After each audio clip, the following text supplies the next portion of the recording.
Bonjour à tous, je m'appelle Vincent, j'ai 25 ans et je suis chargé de mission pour l'équipe Compagnon. Et je suis actuellement stagiaire depuis 2 semaines. J'ai terminé mes études il n'y a pas longtemps, en décembre. Et c'est vrai que du coup, le sujet de la transition études-travail me concerne tout particulièrement.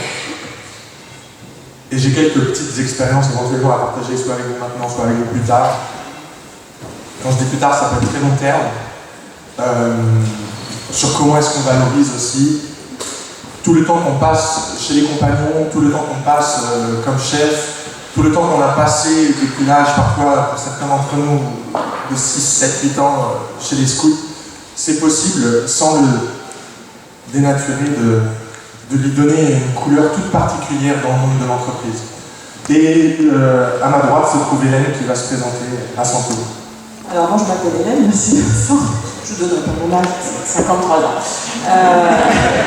Voilà. On est venu et on m'a appelé pour venir aujourd'hui parler un peu du thème du lien entre l'entreprise, votre vie scout et tout. Alors je vais vous expliquer un peu moi ce qui s'est passé dans ma vie et pourquoi on est venu me chercher. Dans le monde professionnel, je m'occupe d'apprentissage, droit de l'apprentissage, droit de la formation professionnelle, droit de l'éducation. Voilà, première chose.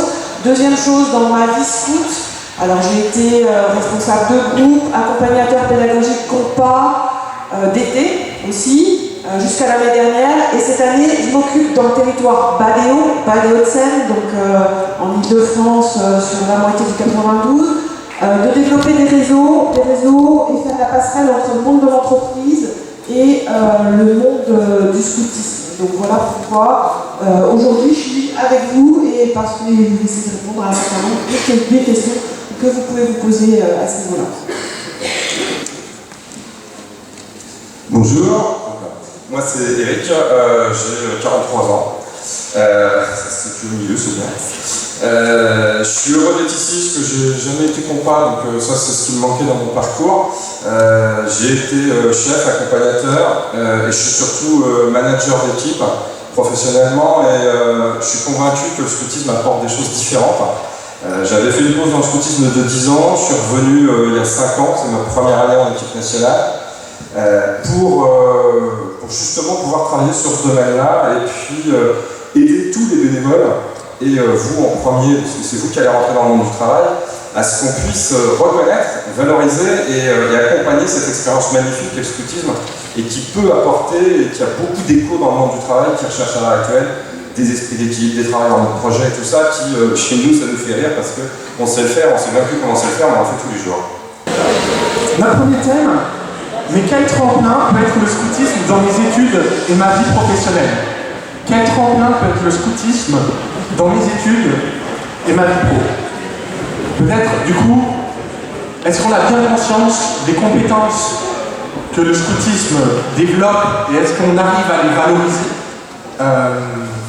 ou simplement à s'en servir bien correctement? Et aussi, bon, chez les scouts d'Île-de-France, j'espère ne pas trop me tromper, il y a à peu près 70 000 scouts. En France, en général, il y en a à peu près 120 000. En Angleterre, on en trouve 400 000 de plus. En Belgique, il y en a un certain nombre. Et après, dans le monde, on est 40 millions. Peut-être qu'il y a un réseau scout aussi. Est-ce que ça peut nous servir? Quel tremplin peut être le scoutisme dans mes études et ma vie pro? Hélène, à toi la parole. Alors moi j'ai vite fait, en un mot, c'est énorme. C'est énorme. Ce que vous êtes en train d'acquérir là dans le cadre de votre formation initiale, pour ceux qui y sont encore, c'est des savoirs, un savoir académique, tout ce qu'on vous transmet en cours. Voilà, vous êtes en train de l'absorber et puis ce que vous êtes en train d'acquérir aussi à l'école, enfin aussi dans les universités, dans tous les endroits où vous êtes en situation d'apprentissage, c'est des savoir-faire, des savoir-être. Mais dans le cadre du scoutisme, ils sont multipliés par 100, 100 000, puisque c'est vous qui êtes les pilotes de ce que vous êtes en train de construire, de ce que vous êtes en train de faire. Et la base du scoutisme, c'est avant tout la confiance, depuis que vous êtes éventuellement louveteau-Jeannette, et même avant, Farfadet, pourquoi pas. Tout est basé sur la confiance et ce qu'on va vous permettre de développer. Alors plus on avance en âge, plus le scoutisme avance dans cette logique-là, avec des logiques de projet. Vous avez vécu, puisque là vous êtes aujourd'hui ici, 3 années, vous êtes en 3e année compas, et sur les 2 premières années compas et celles que vous venez de vivre aujourd'hui, il s'est passé encore plein de choses. Donc tout ce que vous avez acquis, et ça il faut que vous ayez vraiment conscience, dans le cadre de vos années scoutistes, il faut absolument écrire ce que vous avez appris, comment vous les avez appris et comment vous pouvez valoriser tout ça quand vous rencontrez une entreprise, une école éventuellement, hein, quand vous présentez un entretien dans une école, allez-y, foncez. Avec toutefois peut-être un barrage, et ça tout le monde nous le dit, et particulièrement dans le milieu du scoutisme, comment fait-on pour dire qu'on est scout, enfin pour dire qu'on a fait plein de choses, sans dire forcément qu'on a fait du scoutisme, et notamment dans ce mouvement Scout Équipe de France qui a cette connotation catholique. Il y a plein de clés là-dessus. Donc on va essayer d'en discuter, mais c'est effectivement des choses qu'il faut que vous ayez en tête, et des choses que vous mettiez en œuvre. Le réseau, alors les réseaux, j'imagine qu'on vous a parlé aussi dans le cadre de vos études de tout ce qui est réseautage professionnel, le réseau LinkedIn. À côté de tous ces réseaux numériques qui se développent de plus en plus, faites votre profil, allez-y, foncez, mettez plein de choses dessus, faites vivre les relations que vous rencontrez au quotidien, alimentez cette base de données, parce que c'est à travers aussi ces bases de données-là que vous allez rencontrer d'autres personnes, faire circuler votre CV, trouver un stage, trouver un premier boulot. C'est vraiment la clé maintenant de la rencontre. Hein. Voilà. Faut pas oublier aussi les rencontres physiques, les gens que vous rencontrez, les vrais. Celles que vous rencontrez aujourd'hui, celles que vous allez rencontrer demain, celles que vous allez voir dans un entretien, ça bien entendu il ne faut pas les oublier, mais il y a plein de leviers, plein de moyens de faire vivre vos compétences, vos connaissances, tout ce que vous avez acquis dans le cadre du scoutisme. Hélène, est-ce que rapidement tu peux nous parler de ton expérience au moment où tu étais à Badéo et de ce que vous êtes en train de monter à Badéo comme une bonne pratique peut-être qu'on peut exporter? Alors, nous, ce qu'on a constaté, c'est de façon très pragmatique, quand on veut monter un week-end territorial, on est 2500 dans le territoire Badéo, c'est énorme. L'année dernière, on a monté un week-end territorial. On voulait absolument que tout le monde, y compris les responsables de groupe, joue, intègre ce week-end territorial. Donc on a été obligé d'aller chercher énormément de gens pour faire tout ce qui est en tendance, tout ce qui est logistique autour. Il nous a fallu 200 personnes à mobiliser, minimum. On a fait jouer bien entendu ce réseau, mais on s'est aussi posé la question en disant pourquoi est-ce qu'on ne réussirait pas à organiser un réseau des anciens, alors d'une part pour ces raisons-là, c'est une raison logistique, mais au-delà de ça, pour permettre, nous, à nos jeunes, parce qu'on avait de plus en plus de demandes de chefs, de compas, dans le cadre de la recherche d'un premier emploi ou dans le cadre de la recherche d'un stage, on recevait des mails, on recevait des appels. Donc faire fonctionner ce réseau justement pour mettre en lien, dans le cadre du scoutisme, eh bien, un étudiant en RH avec un RH. Un étudiant ingénieur avec une entreprise qui a un besoin soit de stage, soit de premier contrat, soit d'apprentissage, soit de professionnalisation, enfin peu importe les modalités et tout ce qui doit être mis en œuvre. En tout cas, on a jugé qu'il était absolument essentiel de construire ce réseau. Alors c'est pas si simple que ça, parce que pour l'instant, mettre en place un fichier de personnes mobilisables, anciens scouts qui viennent nous donner un coup de main, c'est tout simple. Ça ne pose pas de problème. Allez étendre ce réseau, parce qu'on ne va pas rester entre scouts purs, allez étendre ce réseau auprès des parents. C'est-à-dire que le parent qui a une fonction d'ingénieur, de RH, de consultant, qui peut vous aider vous, au quotidien, eh bien il faut qu'on réussisse à le capter, il faut qu'on réussisse à monter ce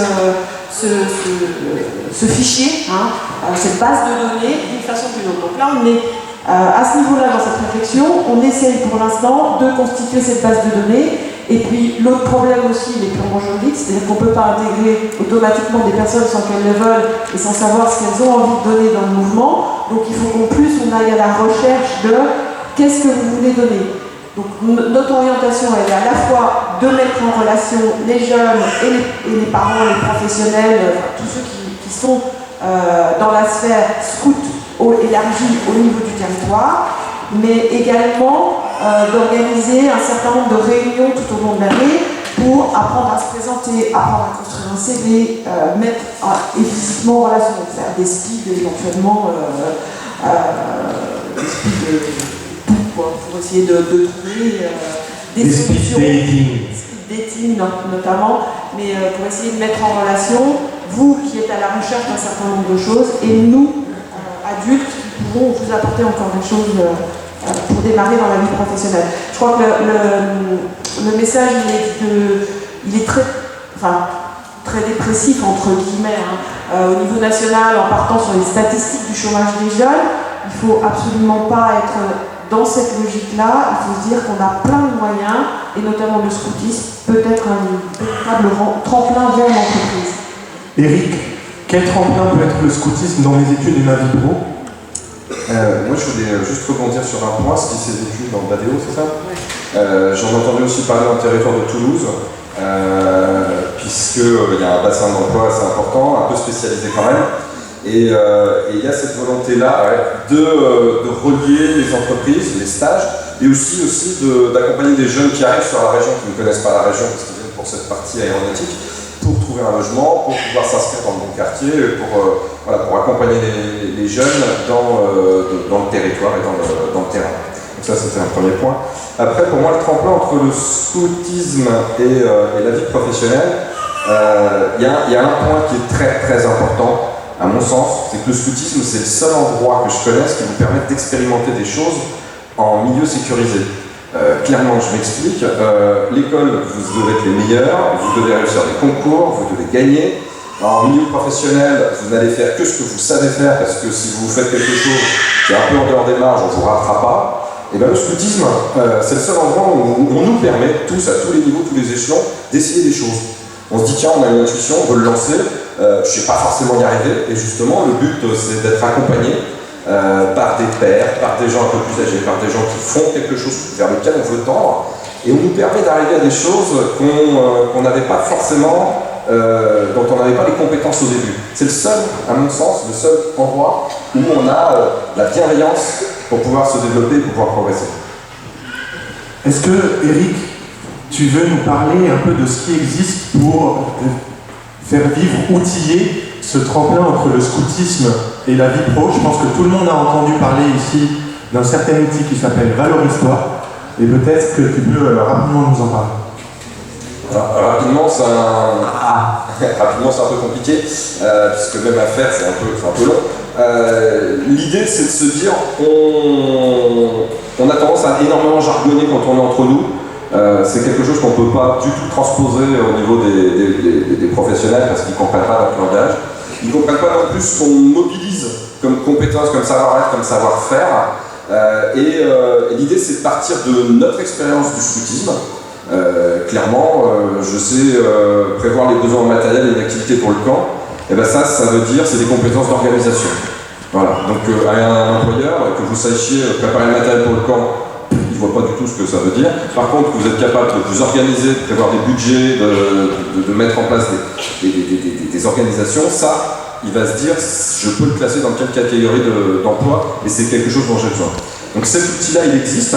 Cet outil-là, il existe à tous les niveaux, parce que je l'ai aussi bien fait avec des jeunes qui étaient pour pouvoir sélectionner une école, parce qu'il ne faut pas oublier non plus que les concours d'entrée dans les écoles sont de plus en plus compliqués. Il faut pouvoir se différencier, il faut pouvoir apporter quelque chose, le pourquoi je veux rentrer dans cette école-là. Donc ça, on l'a aussi fait avec des jeunes qui sortent diplômés d'école pour pouvoir présenter ses premières expériences. Parce que comme d'habitude, on sait tous très bien qu'on veut un jeune diplômé avec 10 ans d'expérience. Donc les 10 années d'expérience, vous pouvez aller les chercher dans le scoutisme justement. Et puis enfin, je l'ai aussi fait avec une responsable de groupe. Donc quelqu'un beaucoup plus âgé, qui découvrait le scoutisme, qui a fait 5 années de scoutisme et qui voulait faire de la valorisation de la VAE, valorisation des acquis d'expérience, et qui voulait basculer une certaine partie de son expérience de responsable de groupe dans cette VAE. Merci. Est-ce qu'on vous parle en chinois? Est-ce que vous suivez encore? Très bien. Et est-ce que vous avez des questions? Super. Jeune homme? Merci Marie. On le trouve où le Valorise-toi? Ça c'est la première bonne question. Vous allez les trouver auprès de vos territoires, parce qu'on en reçoit dans les kits de début d'année. Vous allez les trouver sur 2 stock, ils sont imprimables, alors plutôt en A3 parce que ça sort pas facilement en A4, c'est un peu dense. Donc on les trouve un peu partout. À savoir qu'il y a beaucoup de territoires qui sont en train de développer justement des missions d'accompagnement et donc qui sont en train de s'approprier l'outil pour pouvoir vous accompagner. Mademoiselle. On l'a eu dans le kit de rentrée justement et les responsables de groupe, alors je ne sais plus combien il y en a, un ou deux, il n'y en a pas beaucoup, mais c'est histoire de mettre la main à l'outil. Tous les ans depuis 4 ans, on le distribue dans le kit de rentrée. Alors moi c'est pas une critique et tout, hein, vous inquiétez pas. C'est juste que je trouve vraiment bien qu'il y ait une base de données avec le réseau scout et tout. J'ai pu même moi expérimenter dire qu'on est scout, qu'on a fait un expériment long et tout, c'était vraiment valorisant et ça pouvait vraiment donner un petit plus dans un dossier ou autre. Mais c'est juste que cette base de données, j'ai peur que à long terme, ça devienne un pôle emploi bis, que des parents inscrivent leurs enfants au scout juste pour ça, que ça apporte un plus, que juste pour se dire ah oui il y a un réseau scout, du coup il aura plus facilement de travail. Et voilà, et en plus les scouts c'est à la mode pour ça et tout. Enfin j'ai juste peur qu'il y ait des vices après à long terme, c'est tout. Qu'est-ce que vous pouvez me répondre? Hélène et puis Eric, sur ce point-là, cette vigilance Alors c'est un point de vigilance qu'on a effectivement identifié. Après, à partir du moment où on a envie de aussi mettre en avant, parce qu'il y a une demande aussi, il ne faut pas non plus négliger le fait que développer ses compétences dans le cadre du scoutisme. Moi en tant que DT, j'ai été énormément sollicitée pour faire des lettres d'accompagnement, à des lettres de motivation qui mettent en exergue, qui mettent en valeur tout ce qui a été fait par un AP, par un chef au cours de ces nombreuses années. Donc à un moment donné, à force d'en faire et d'être sollicité là-dessus, pourquoi lui, elle qui ose venir me voir et pas l'ensemble d'une communauté qui pourrait bénéficier des mêmes choses? Donc oui, il y a effectivement derrière un certain nombre de choses et de mises en garde, et effectivement on ne doit pas fonctionner dans un réseau fermé. Mais il y a aussi toute une problématique aussi de dire que n'ayons pas peur de dire qu'on est scout, qu'on a vécu des choses et que dans le cas du scoutisme, on est aussi en capacité d'avoir d'autres champs d'intervention, d'autres champs de compétences. C'est là-dessus qu'on a envie de jouer, pas sur le réseau fermé et pas sur le fonctionnement uniquement entre nous. Hein. Attention, c'est pas ça. S'il y a un jeune qui éventuellement a les mêmes compétences, n'a jamais été scout, il a une activité bénévole et venir nous voir, il n'y a pas de raison que ce réseau soit fermé. Eric. Alors 2 points, c'est vrai qu'il y a de plus en plus d'entreprises qui se tournent vers nous parce que les entreprises sont à la recherche de valeur. On a de plus en plus des entreprises qui se posent en tant que porteurs de certaines valeurs et ils sont à la recherche de salariés qui puissent être dans ce même type de valeur-là. Donc on est maintenant tous d'accord sur le fait que les savoir-faire, les acquis universitaires, ils sont tous les mêmes. Vous avez une école d'ingénieur, une école de commerce et l'université, les médecines, voilà. Tout le monde sort avec à peu près le même socle. Et donc du coup, ce qui va vous différencier, ça va plus être ce que vous savez faire, mais ce que vous allez pouvoir faire. Il y a un point aussi, c'est que il y a la moitié des métiers qui existent à l'heure actuelle qui n'ont pas été enseignés par ceux qui le pratiquent. C'est-à-dire que tout ce qui est lié aux nouvelles technologies, il n'y a pas eu d'enseignement, il y a plein de métiers qui ont démarré sans enseignement. Donc ce qui est important, c'est votre socle de base et votre capacité, vos compétences, votre savoir-être, qui va être la curiosité, qui va être l'envie de découvrir, d'aller au-delà de tout ça, qui va faire la différence. Parce qu'une entreprise, elle va vous embaucher pour le début, mais elle va normalement essayer de vous garder un certain nombre d'années. Donc elle veut aussi pouvoir capitaliser sur votre capacité à faire autre chose que ce que vous savez faire à l'heure actuelle. Ça c'est le point important. Et enfin, oui, il faut faire attention à ce qu'on ne se referme pas sur un réseau et qu'on tourne en cercle fermé. Néanmoins, notez les métiers qui vous intéressaient tout à l'heure. On a quand même déjà des cibles un peu très précises et on n'a pas une palette énorme de métiers. Au moins les scouts équipes de France, c'est une catégorie sociale assez restreinte. On ne représente pas l'ensemble de la France, ça c'est vrai. Et on vient nous chercher pour certaines choses. Beaucoup de managers qui ont été scouts savent ce que ça veut dire, sont intéressés et viennent chercher des gens qui ont été scouts. Comme l'heure tourne trop vite, monsieur, vous écoutons. Ça rejoint un petit peu la question qui a été posée ici. C'est au niveau opérationnel, vous avez parlé du réseau Badeo. Est-ce que vous utilisez des outils? Comment sont-ils sécurisés? Comment sont-ils organisés et disponibles? Est-ce que c'est déjà opérationnel ou est-ce que c'est au niveau de la démarche? Non, pour l'instant, on est en train de construire cette démarche et notre principal questionnement, effectivement, c'est la construction d'une base de données totalement sécurisée, entre guillemets, parce que là-dessus, on est en train de chercher des personnes qui peuvent nous aider là-dessus. Alors, sans parler du Baleno, je vais parler aussi, parce que j'ai le foulard, voilà, un autre foulard d'une autre couleur. Je participe actuellement à une réflexion, non, c'est un groupe de travail qui s'est constitué il y a quelques temps sur les relations au niveau du scoutisme français. Donc là, on élargit la sphère encore plus. Donc le partenariat entre l'entrepreneur et le scoutisme français. Donc on organise une première conférence mardi soir pour commencer à mettre en place des liens entre le scoutisme français et les différentes entreprises. On est exactement dans la même logique. Là aussi, c'est un projet en construction. Là aussi, il y a une base de données qui va se mettre en place avec, qui est beaucoup plus avancée en termes de sécurité, mais tout va être mis en place dans l'année qui vient. Pour l'instant, moi, je ne peux pas vous expliquer comment on va la construire, comment elle va être sécurisée. C'est en train de se mettre en place. On est vraiment sur des idées qui fusent et qui partent dans tous les sens à ce niveau-là. Le constat était quand même à un moment donné que jeunes, quelle que soit leur appartenance à un quelconque mouvement scout, ont besoin à un moment donné, actuellement, éventuellement, d'un coup de pouce. Parce qu'il est certain que quand on reçoit des CV, et ça je prends ma casquette de temps en temps de recruteur, on reçoit plein de CV. Moi je recrute que des bac plus 5 en droit. Le CV du bac plus 5 en droit du travail, il est identique. Après, on peut faire des différents tas en fonction de l'université de laquelle sort le jeune diplômé. Ce qui change tout, c'est la dernière partie du CV.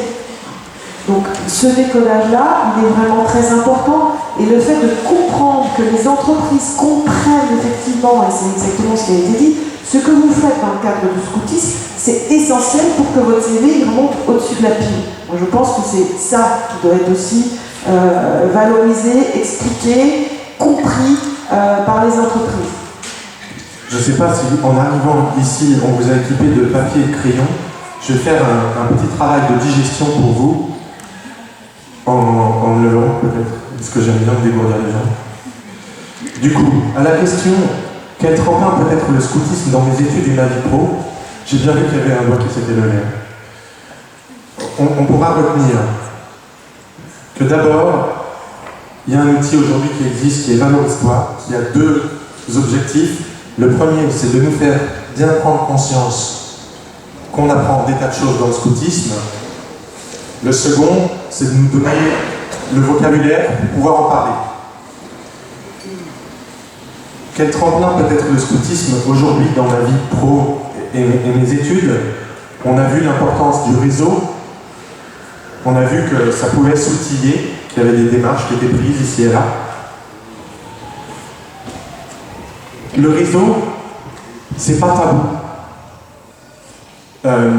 Être quelque part grâce au réseau, c'est pas tabou.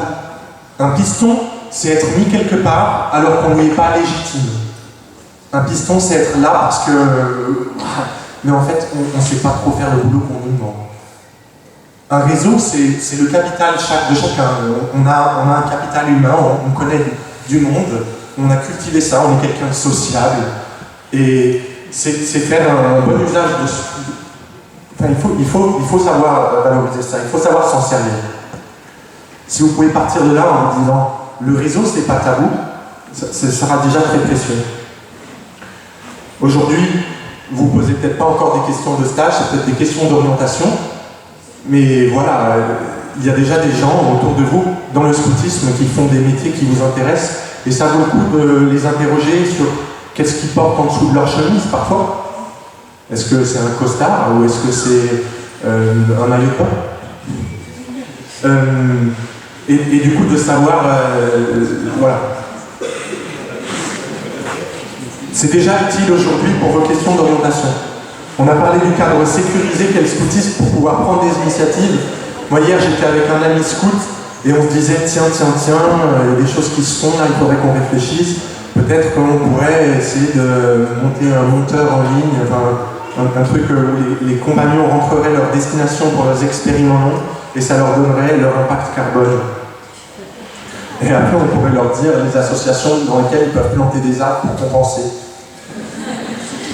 Je ne vais pas attendre qu'on me dise Vincent, est-ce que tu veux le faire? Moi, je vais te proposer, puis on verra. On est dans un cadre sécurisé pour prendre des initiatives. Et puis on a parlé de le scoutisme comme un lieu de valeur qui peut créer la différence. Voilà. Monsieur? Juste avant ma réflexion, madame, j'avais envie d'apporter une contribution à vous deux. Les compas troisième temps, ils sont au mieux troisième année après le bac, souvent en deuxième année, parfois première. J'espère pas trop au niveau du bac. Je pense que, ok, ils sont compas, ils peuvent le mettre sur un CV pour un stage, sauf que leur premier job, ils vont le chercher dans 2, 3, 4, 5 pour certains. S'ils seront peut-être plus compas à ce moment-là, s'ils s'arrêtent au niveau du compas, est-ce que, comment on mentionne sur le CV, on a été compas il y a 3-4 ans, est-ce que c'est un plus, est-ce que c'est facile à mettre, etc. Ou est-ce qu'il faut être chef pour pouvoir dire je suis dans l'animation, c'est un plus, etc. Moi aussi, je reçois beaucoup de CV. Effectivement, quand je vois scout, ça aide forcément. Il y en a certains qui trouvent ça lamentable, notamment ceux qui ne sont pas dans le mouvement, mais c'est comme ça. Voilà. Donc, qu'est-ce que vous diriez à des compas? Certains seront chefs, pourront le mettre sur le CV, d'autres ne le seront pas. Qu'est-ce qu'ils mentionnent dans ce cas-là? Voilà, est-ce que vous avez des pistes pour être concret en fait? Je peux répondre rapidement. J'ai passé quelques heures sur mon CV il n'y a pas longtemps. Moi, sur mon CV, c'est marqué membre depuis 1999, j'avais 8 ans, des scouts et guides de France. En dessous, c'est marqué les missions que j'ai eues, mais du coup, pour vous, vous pouvez mettre compagnon. Enfin, vous ne mettez pas compagnon, vous mettez. Enfin, vous mettez depuis quand vous êtes membre, en fait. Aujourd'hui, ça suffit déjà. Membre des scouts et guides de France depuis. Ça suffit. Et surtout, après, moi, j'ai mis un petit tiret, puis j'ai mis compétences développées. Et là, j'ai attrapé mon valoritoire et j'ai regardé compétences développées. Et puis j'ai mis organisation, gestion de projet. J'ai mis esprit d'équipe, travail en équipe. J'ai mis leadership. J'ai mis des tas de choses qui sont peut-être liées aux expériences que j'ai eues aussi un petit peu après, mais toujours chez les scouts. Mais là-dedans, il y a beaucoup de vocabulaire pour pouvoir mettre ça. Et en fait, depuis que j'ai mis ça, j'ai gagné plein de places sur mon CV. Parce qu'avant, j'avais plein de places qui étaient prises par le scoutisme.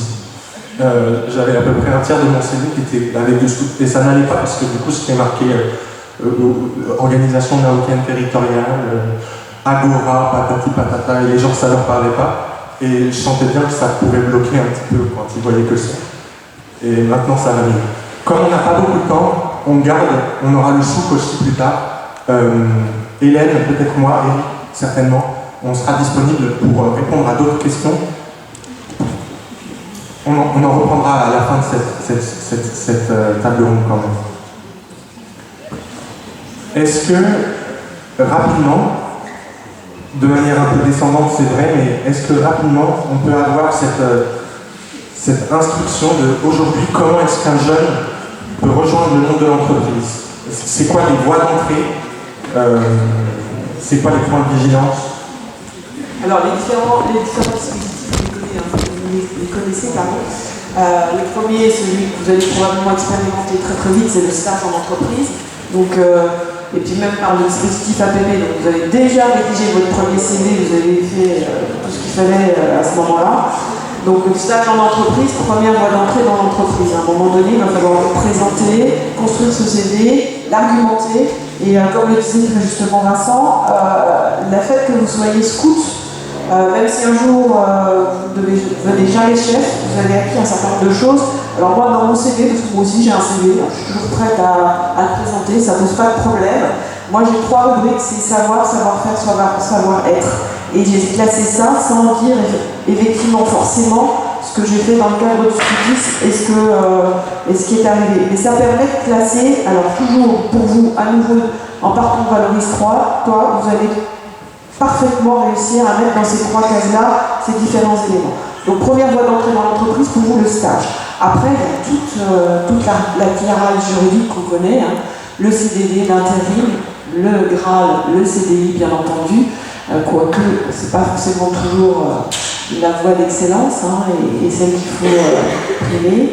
À côté de ça, il y a d'autres dispositifs que vous connaissez éventuellement, qui sont tous les dispositifs liés à l'entrée dans le milieu associatif avec le service civique. Un dispositif aussi très intéressant dans l'entreprise qui est le volontariat international en entreprise. Alors là, concrètement, vous êtes diplômé et puis une entreprise cherche à envoyer un jeune diplômé à l'étranger. Moi, j'ai le fils d'ami, actuellement, il est à Cologne pour Renault, pour essayer de construire un dispositif, enfin, une plateforme informatique. Donc il est 2 ans pour Renault à Cologne, dans le cadre d'un VIE. Et les VIE, ça fait aussi partie des expériences que vous pouvez acquérir et faire pour un premier job dans une entreprise. Donc voilà un peu de façon très brute les différentes modalités dans l'entreprise. Après, il y a tout ce qui est entrepreneuriat. La France aussi vous permet, si vous avez envie, et un certain nombre de scouts le font, de créer son entreprise. Là encore, il y a des leviers, il y a des possibilités, il y a des aides dans un certain nombre d'endroits pour vous permettre de vous lancer dans un projet. Et à nouveau, on parle de projet, on parle d'idées. Sur le territoire Badéo, on a 2 jeunes, 2 anciens AP, qui ont lancé leur entreprise qui s'appelle Beau Paris. Et le Beau Paris vend pour des étrangers du rêve, la découverte de Paris. La technique qu'ils utilisent pour faire découvrir Paris, elle est très scout.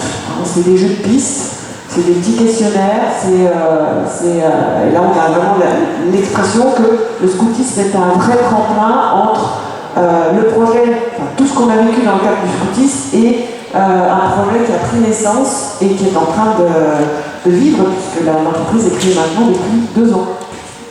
Merci.